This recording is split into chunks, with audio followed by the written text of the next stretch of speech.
welcome to the Mask Fan Attic, where we talk about old masks. I'm sorry, I seem to be having a little bit of a problem here. Give me a little time to clean up the attic, would you please?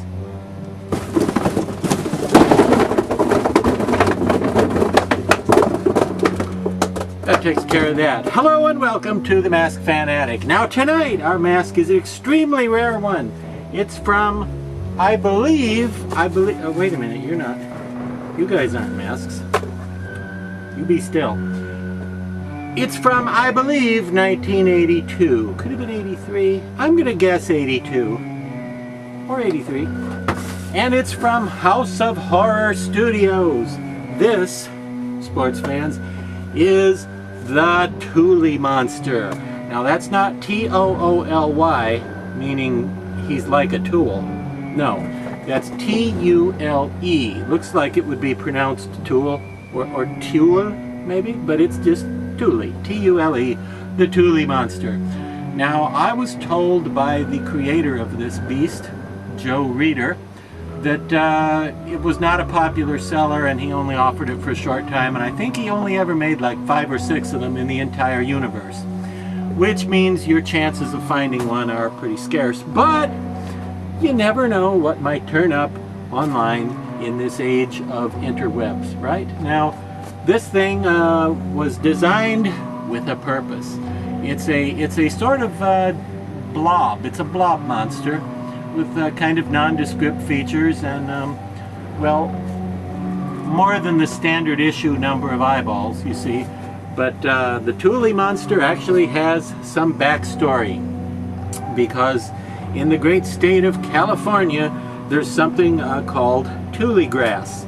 And I think there are actually 2 types of grass that qualify as Tule grass. But anyway, Tule grass grows anywhere from the San Joaquin Valley to the Sacramento Valley. And anywhere there's a valley and there's a lot of the Tule grass, a lot of fog forms, especially after a rain. You see, there's a lot of fog, and the fog is very dense and very thick and stays very close to the ground because of the nature of the Tule grass. So people call the fog in those areas Tule fog. And the Tule fog every year causes tons of traffic accidents.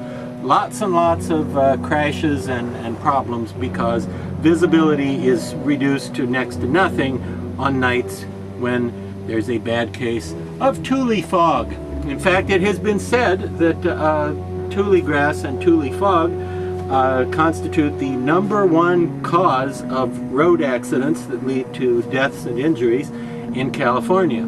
Or at least that was true until recently. Today, it's probably morons who text while they're driving, you know, but I should do some current research, shouldn't I? But anyway, up until recent times, in any event, the Tule fog, which of course is caused by the Tule monster, was believed to be the leading cause of accidents and fatalities on the road in California. Now, people don't really believe they have to worry about a Tule monster out there in those regions where the Tule fog occurs. However, Joe Reeder of House of Horror Studios, who made the Tule monster back in 1980, got to thinking, wouldn't it be creepy if the fog forming out there actually caused a monster to come into existence, and that he was sort of causing all those accidents?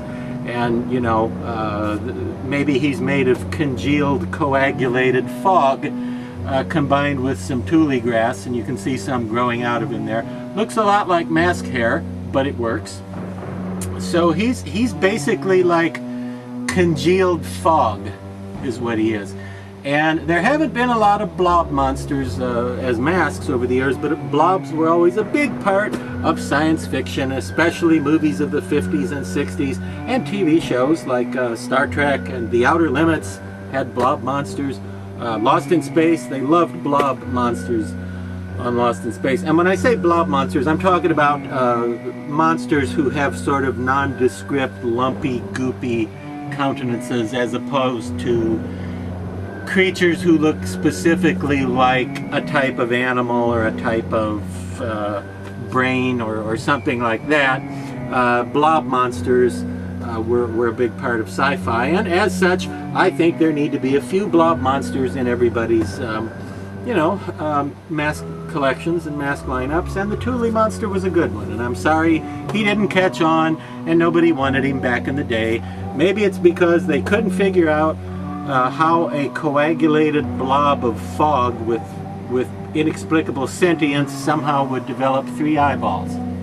Or maybe they just thought, that mask just looks like a blob, and they weren't impressed. But I think it's cool because, again, I think it looks like very much like something that could have been on the original Outer Limits or Star Trek or Lost in Space back in the day when blobs were more popular and more blobular.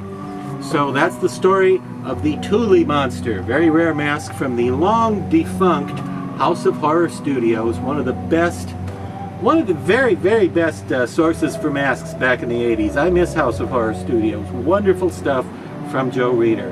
And until next week, stay out of the fog because you might run into this guy. And if you do run into this guy, cool, because he's probably worth something now because there aren't many of them, and you can put him in your collection, and you know, with the whole thing with the stuff, with the collection, with the money, with the... I'm hoping I will have faded out by this time and nobody will hear this part because we'll just fade out.